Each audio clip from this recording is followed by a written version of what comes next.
పార్వతీపురం మన్యం జిల్లాలోని ఏజెన్సీ గ్రామాల్లో గిరిజనులు బిందెడు నీటి కోసం బండిడు కష్టాలు పడుతున్నారు. చక్కని విద్య సైతం అందక అవస్థలు పడుతున్నారు. గిరిజనం కోసం ఎన్నో సంక్షేమ అభివృద్ధి కార్యక్రమాలు చేపడుతున్నామని చెబుతున్న ప్రభుత్వం గిరిశిఖర గ్రామాల్లో నివసిస్తున్న గిరిజనుల సమస్యలను మాత్రం గాలికి వదిలేసింది. పాచిపెంట మండలం మూటుకూడు గిరిజన గ్రామస్తుల కష్టాలపై వాచ్ దిస్ స్టోరీ.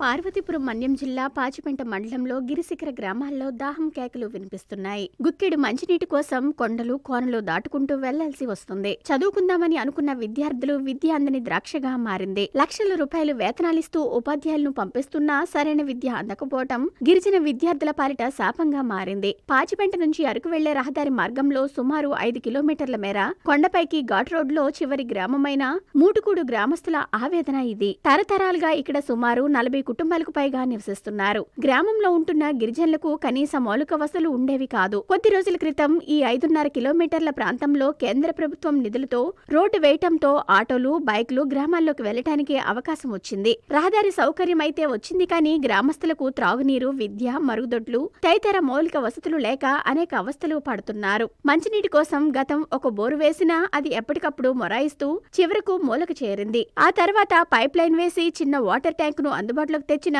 నీరు సరఫరా కాక గ్రామస్తులు తాగేందుకు గుక్కెడు నీళ్లు లేక అల్లాడుతున్నారు. దాహం తీర్చుకునేందుకు బావి నీటి మీదే ఆధారపడవలసి వస్తుందని వాపోతున్నారు. అది కూడా కొండలు కోనలు దాటుకుని మైళ్ల దూరం నడిచి బిందెడు నీటిని తెచ్చుకుంటున్నారు. బావిలో పరిశుభ్రమైన నీరు లభించక కలుషిత నీరు తాగి రోగాల బారిన పడుతున్నామని ఆవేదన వ్యక్తం చేస్తున్నారు. ఐటీడీఏ అధికారులు గిరిజన గ్రామాల వైపు కన్నెత్తి చూడకపోవడంతో కష్టాలు తప్పటం లేదంటున్నారు. ఇక విద్య విషయానికి వస్తే ఎటువంటి స్కూల్ బిల్డింగ్ లేకుండా ఒక చిన్న పాకలో నెలకి 1-2 రోజులు వచ్చే టీచర్తో తమ పిల్లలు విద్యను నేర్చుకుంటున్నారని వాపోతున్నారు. ఈ విషయం ఎవరికి చెప్పుకోవాలి అని అర్థం కాక మౌనంగా ఉండిపోతున్నామని గిరిజనులు తమ ఆవేదనను వెళ్లగక్కుతున్నారు. గిరిజన శాఖ మంత్రి సొంత నియోజకవర్గంలోనే పరిస్థితులు ఇలా ఉంటే మిగతా ఏజెన్సీ ప్రాంతాలలో పరిస్థితులు ఇంకెలా ఉంటాయో అర్థం చేసుకోవచ్చు. ఇప్పటికైనా ఐటీడీఏ అధికారులు గిరిజన గ్రామాల వైపు దృష్టి సారించాలని పలువురు కోరుతున్నారు. చాలా దూరం వెళ్ళాలి, నీరుకి దగ్గర కాదు.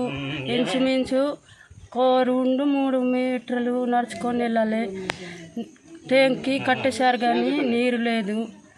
మాకు ఇబ్బంది, చాలా ఇబ్బంది. నీరుకి పైపులు వేసారా? పైపులు వేసినారు కానీ నీరు రాదు. ఒక 2 కిలోమీటర్ల నుంచి నీళ్ళు తేవాలి. దీనివల్ల మేము చాలా ఇబ్బంది పడుతున్నాము. ఈ పరిసరాన్ని పై అధికారులు కూడా దీన్ని పరిష్కరించాలని మా గ్రామస్తులు కూడా కోరుకుంటున్నాము.